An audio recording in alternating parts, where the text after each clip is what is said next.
Olá, bem-vindo a mais um Notícia Jato. Hoje nós vamos tratar de dois assuntos bastante importantes. O primeiro deles, essa decisão da NASA com relação à nave Starliner da Boeing, que vai voltar para a Terra sem os dois astronautas que permanecem dentro da estação espacial e devem retornar apenas em meados de fevereiro do ano que vem. Isso tem impacto bastante simbólico na Boeing, especialmente agora que ela acabou de trocar de CEO, então ela estava numa fase ali bastante conturbada. O novo CEO chegou e logo na sequência teve essa notícia nada favorável por parte da NASA.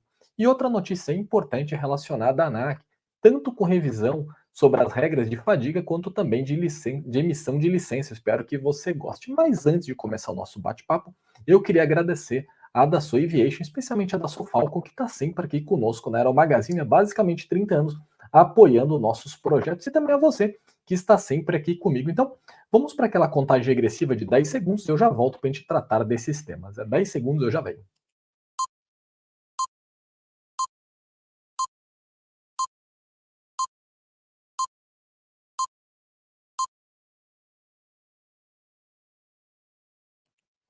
Bom, a primeira notícia, como eu citei, é essa questão da nave Starliner da Boeing. Só explicando rapidamente, se você não estiver familiarizado com o tema, há mais ou menos 15 anos atrás, a Boeing mudou o foco de como ela exploraria a órbita abaixo da Terra, em especial as questões de missões relacionadas à Estação Espacial Internacional. Até então, ela utilizava o ônibus espacial, era um projeto bastante sofisticado, mas muito complexo, e depois do acidente com Columbia, a situação ficou mais difícil. Primeiro, porque era exigida uma modernização bastante onerosa, que não vale a pena, e a Boeing então passou a olhar com uma maneira um pouco mais atenciosa a questão do retorno das cápsulas, que esse modelo, em vez de usar aquele ônibus que parecia basicamente um grande avião. Então foi selecionado uma série de concorrentes e dois finalistas foram aprovados: a SpaceX com a Crew Dragon e a Boeing com a Starliner. Desde 2019, a Starliner já está funcionando, na verdade, pelo menos deveria estar, né? Eles conseguiram ali fechar o projeto, e a Crew Dragon da SpaceX já está, inclusive, operando e levando astronautas, ou seja, quando uma começou a mais ou menos funcionar, a outra já estava em serviço ativo. Desde então, a Boeing passou por uma série de problemas e apenas agora, recentemente, ela conseguiu fazer o primeiro voo tripulado e experimental em direção à Estação Espacial Internacional, algo, como eu disse, desde 2019 a SpaceX já tem feito. Porém, durante toda essa missão, desde o preparo dela até a chegada na estação espacial, a Starliner passou por maus bocados, assim, uma pequenas panes sendo reconhecidas pela NASA e pela própria Boeing, até que quando ela fez a acoplagem, eles descobriram um vazamento problemático de hélio, desculpa.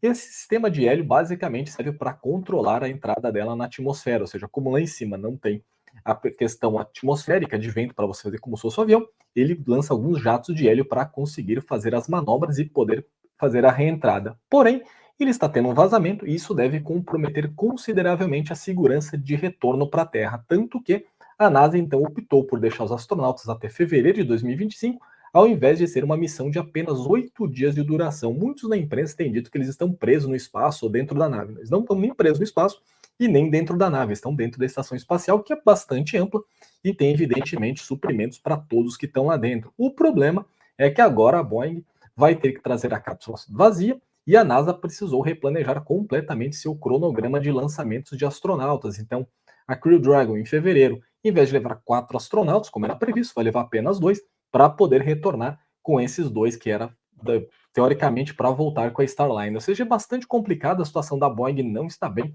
já que basicamente todas as frentes de programas delas têm enfrentado uma série de problemas, desde os aviões comerciais, passando pelos militares. A exceção é o P-8 Poseidon, que tem sido muito bem aceito e não tem apresentado nenhum tipo de problema, e em todos os demais. E nesse ponto eu queria justamente tratar dessa questão.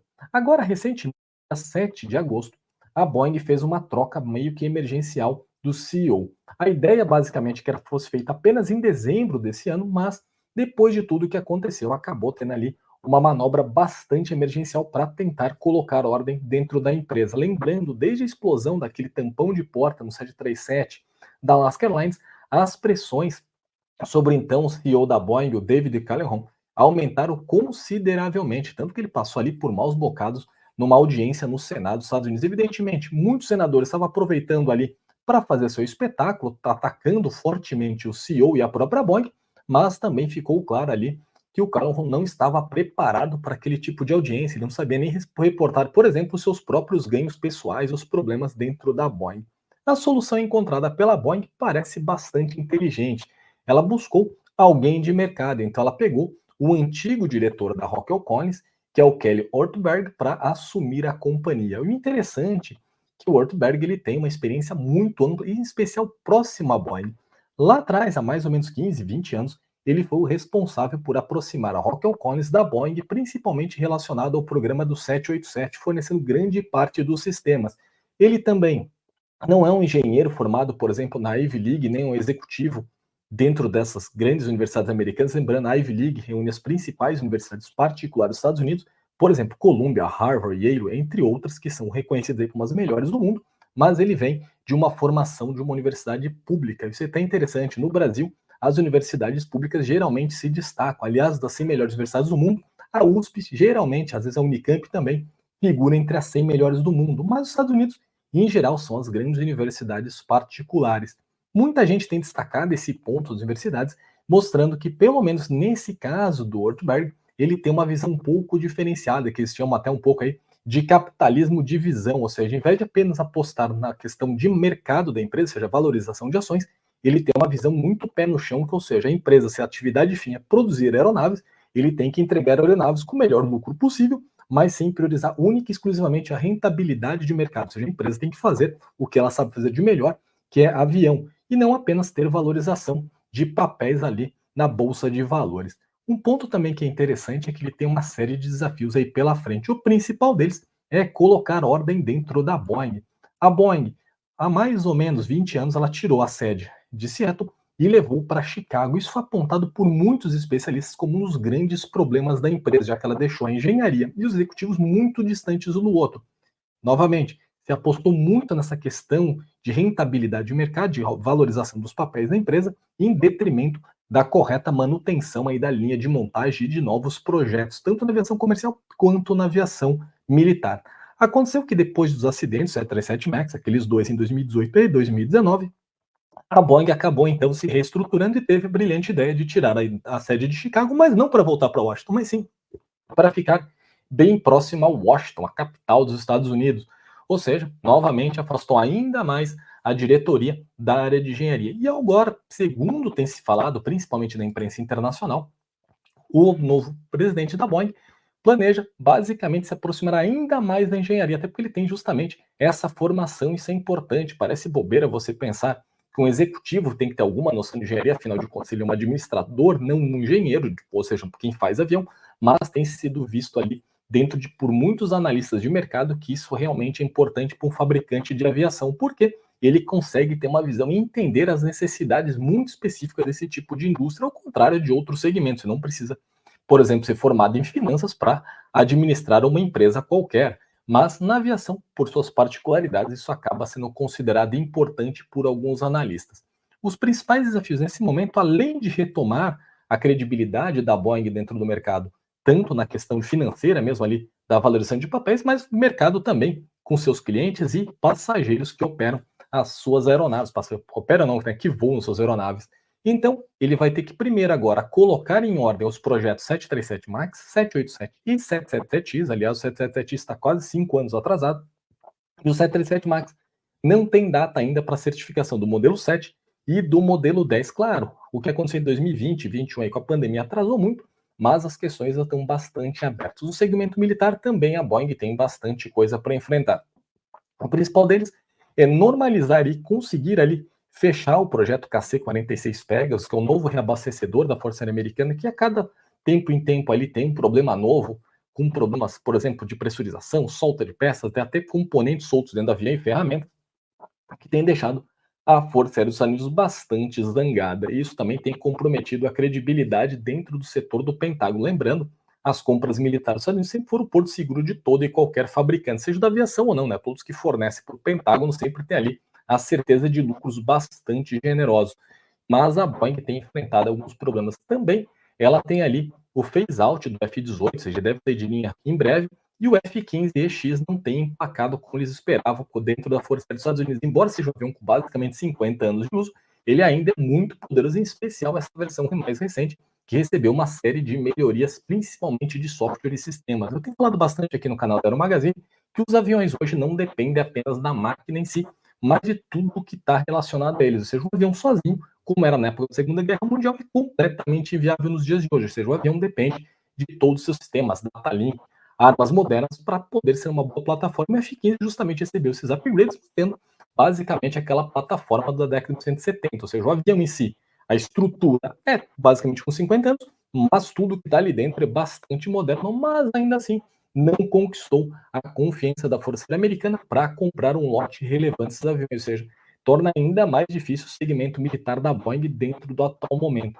Também tem que agora reavaliar como é que vai ficar a Starliner, se a Boeing continua apostando nisso, ela vai deixar de lado, vai vender para alguém, e como é que vai ficar essa questão do contrato com a NASA. Lembrando, ela simplesmente não pode dizer para a NASA tchau, não vou mais fazer isso, porque ela tem uma questão contratual para cumprir, ou seja, talvez ela até seja multada quanto a esses problemas. Além disso, ela também, como eu disse, tem que recuperar a credibilidade global. Então, ele tem uma série de desafios pela frente. E eu espero que tudo fique bem, ou seja, a Boeing pelo menos tem mostrado aí muita transparência e vontade de vencer. Ela está passando por um pesadelo há mais ou menos 15 anos, mas agora parece que ela está tentando agradável. Bom, outra notícia agora falando ainda um pouquinho, essa aqui na verdade era a imagem devia ter ficado, mas que é sobre também Boeing, mas de uma outra maneira muito positiva, que é falando de Gol. A Gol agora realizou um pouso do 737 MAX 8 em Caxias do Sul. Parece trivial falar isso, apenas um avião operando em outro aeroporto, mas tem um simbolismo grande. Primeiro, mostrando que Caxias do Sul tem crescido consideravelmente a sua demanda por viagens para o restante do Brasil, em especial agora após Porto Alegre ficar fechado desde maio, quando aconteceu aquelas enchentes no Rio Grande do Sul. E também mostra que o crescimento do mercado brasileiro tem sido pequeno, mas constante nos últimos 2 ou 3 anos. Claro, eu falo pequeno porque é bem difícil agora fazer a métrica depois do que aconteceu da pandemia em diante. Teve aquele crescimento enorme logo depois, que era natural, as pessoas voltaram a viajar, mas o crescimento tem sido um pouco cíclico, depende do que acontece na economia brasileira. Mas a Gol tem apostado bastante em levar seus aviões mais modernos para cidades que saem ali das grandes capitais. Isso, aliás, tem sido sempre um problema na história do Brasil na aviação.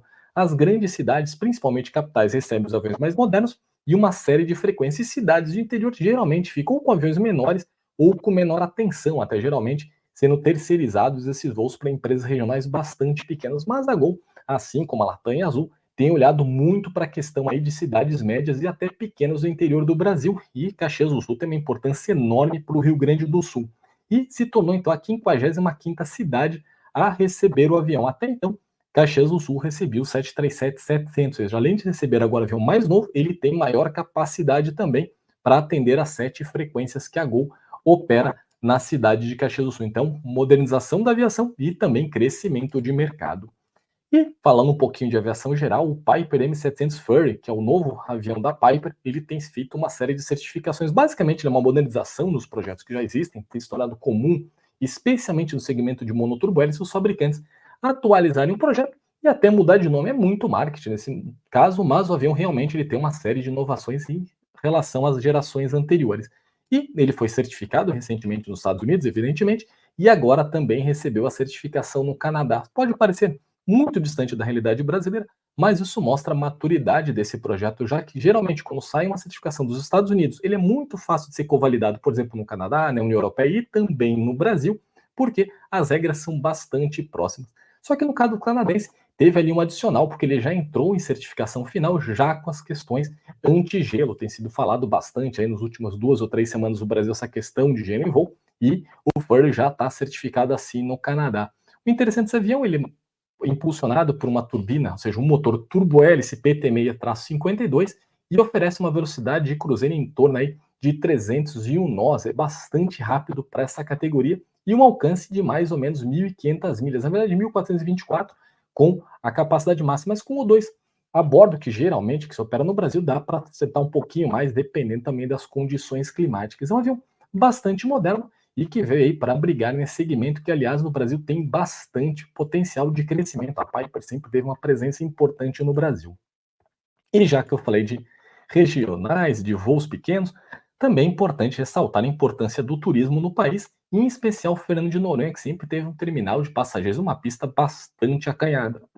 O aeroporto, na verdade, ele é bastante limitado, até por questões ambientais, não dá ali para ampliar muito, já que o IBAMA não vai autorizar e também a sociedade brasileira vai ter bastante restrição em dizer que vai colocar um grande aeroporto na ilha, que é ainda vista como um dos poucos paraísos ecológicos do país. Mas ainda assim, finalmente vai ter feito uma modernização no terminal de passageiros. São 57 milhões de reais investidos no terminal, que vai ter a sua área ampliada de 1.000 metros quadrados para 3.300 metros quadrados, com capacidade de movimentar mais ou menos 400 mil passageiros por ano. Ou seja, uma ampliação bastante importante e muito bem vista. Claro, agora falta melhorar também a infraestrutura de pista e de pátio, mas isso vai acontecendo aos poucos e parece que finalmente o aeroporto de Fernando Noronha vai ganhar um terminal à altura da sua importância para o Brasil.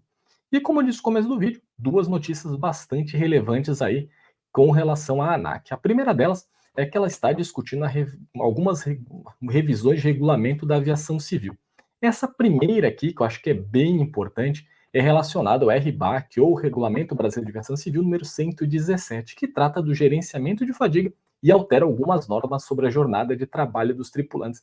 As companhias aéreas têm colocado pressão para aumentar um pouco a jornada de trabalho, para manter a maior capacidade do uso da tripulação atual dentro da realidade do Brasil, porém, os pilotos, e especialmente o Sindicato Nacional dos Aeronautas, têm se visto bastante contra, apostando que esse tipo de mudança pode comprometer não apenas a saúde dos tripulantes, mas também a segurança de voos.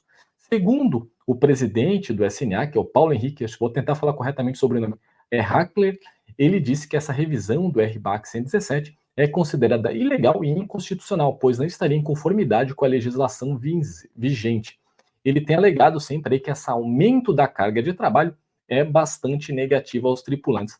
Por outro lado, as companhias aéreas dizem que vão seguir regras internacionais, o que realmente é verdade. Porém, dentro da realidade também do Brasil, tem que ser feito algumas concessões, nem 8, nem 80. Então esse tema está em debate, vai para consulta pública, muito provavelmente até ser aprovado, e dependendo do que acontecer, pode ser que a jornada seja um pouco estendida ou permaneça igual, e cada um ali vai alegar ao seu lado o que é positivo e negativo, mas é muito interessante que a ANAC está de olho para atender tanto os pilotos quanto as companhias aéreas. Ou seja, antigamente, colocando há 30, 40 anos atrás, geralmente não existia muito debate. Quem vencia ali era um setor ou outro e acabava isso se tornando regra sem levar ali uma consulta pública e uma conversa bastante séria. Isso realmente agora tem sido feito no Brasil nos últimos anos pela ANAC e é algo muito positivo. E ainda falando de ANAC, principalmente para quem está começando na aviação, deixa eu só trocar aqui a barra. Opa, antes de postar da ANAC, fala um ponto importante, está fora de ordem aqui, mas não tem problema. Essa também é bem legal. A Embraer está negociando a venda de 6 Super Tucanos para o Uruguai, ou seja, novamente a Embraer tem uma boa notícia de vendas no setor militar. Recentemente, Portugal também deve se tornar um operador do Super Tucano, teve as vendas ali do KC-390, tanto para a Áustria quanto para a Holanda, então parece que a aviação militar do lado da Embraer tem conseguido contratos importantes. No caso uruguaio, ainda está em discussão, não foi formalizado realmente esse acordo, nem foi pago, e o valor também não é divulgado, até porque envolve uma série de questões de Estado, mas uma notícia muito importante para o Brasil e principalmente para a Embraer. Agora sim, vamos falar de ANAC também, novamente, que é essa simplificação dos processos para licenças e habilitações que eu comentei. A ideia, basicamente, da ANAC é permitir simplificar esses processos que até então são bastante complicados. Não chega a ser muito longo, mas ele dá ali uma certa dor de cabeça. E principalmente com relação aos procedimentos que envolvem a taxa de fiscalização de aviação civil. Com as novas diretrizes, os solicitantes não vão precisar abrir um novo processo para corrigir ou atualizar documentos e informações relacionadas à obtenção de licenças e habilitações. Ou seja, a ANAC agora informou que será possível corrigir determinados tipos de falhas documentais em serviço, já que estão em andamento na Coordenadoria de Licenças e Habilitações, que é o CLHA, desde que, claro, todos os requisitos iniciais tenham sido cumpridos. Não adianta também querer mudar tudo ali na última hora. Os requerentes vão ter agora um prazo de 15 dias corridos a partir do recebimento da notificação do Sistema Integrado de Aviação Civil, o famoso SINTAC, para apresentar documentos pendentes ou fazer correções nos sistemas da ANAC. Caso os requisitos não sejam atendidos na solicitação inicial, o pedido poderá ser indeferido e a taxa, o TFA, o TFAC, não poderia ser reaproveitado para futuras solicitações. A ANAC destacou que entre as correções permitidas estão a retificação de erros e também informações pessoais, falhas de upload de documentos, você faz o upload e ele acaba não entrando efetivamente, e preenchimento incompleto da ficha de avaliação de pilotos. Ou seja, são bastante mudanças aí que a ANAC tem promovido para tornar a aviação brasileira mais moderna e dentro do que se espera ao redor do mundo, ou seja, o trabalho, pelo menos nesse caso, tem sido muito bem feito pela agência nos últimos anos. Bom, espero que você tenha gostado do nosso bate-papo de hoje. Eu estendi um pouquinho, me deram até 15 minutos, passou um pouquinho de 20, mas eu falei um pouquinho de Boeing, que está apresentando, e também falamos aí mais profundamente sobre a ANAC. Espero que você tenha gostado. Se você gostou, deixe o seu like. Não esqueça de deixar seus comentários, o que você achou das notícias, do que tem acontecido ao redor do mundo. E nós voltamos em breve com novos vídeos aqui no nosso canal. Um forte abraço e até mais. Tchau, tchau.